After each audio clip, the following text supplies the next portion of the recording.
by dinner time looks a lot like great news, that despite my destructive lifestyle, I don't even have real diabetes. I don't have to do anything about it today. I can wait. That's the way we're wired. It's not that we're stupid. You get a lot of people, smart people in the room.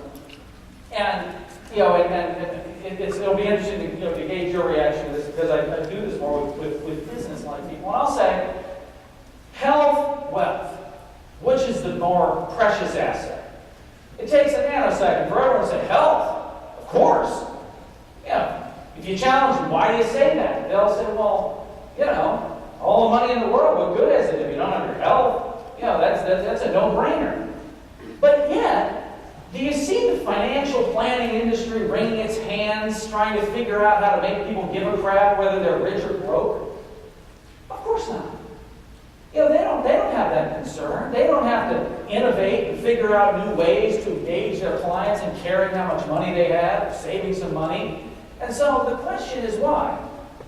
It's really interesting. The HIMSS conference just took place. I was talking to Maria about this over dinner just the other night.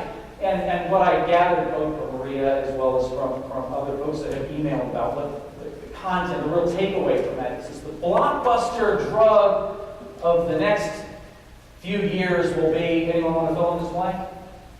Patient engagement. So this is what was declared at the HIMSS conference.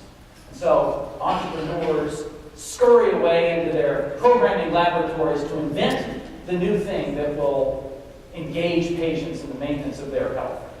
And I would suggest that the thing that will engage patients in the maintenance of their health has nothing to do with innovation and only to do with orientation.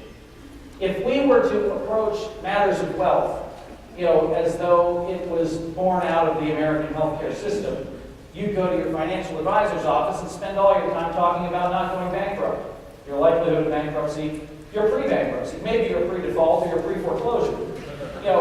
But there wouldn't be a lot of talk about what does your retirement look like, and how are we going to get there, working together. The difference between managing a financial asset, which everyone agrees is less important than your health asset, is simply that the financial people have had the sense to tap into the creative process, whereas the health people are tapping into the fear process to manage these assets.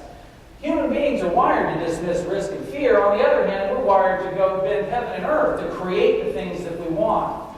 And so I would submit that we don't have an app in the App Store that's powerful enough to rewire a human being's brain, but empower a doctor with the time and the relationship platform to reorient themselves and a patient to think about health as an asset that can be restored and grown to create something. And you'll find yourself a pretty engaged patient.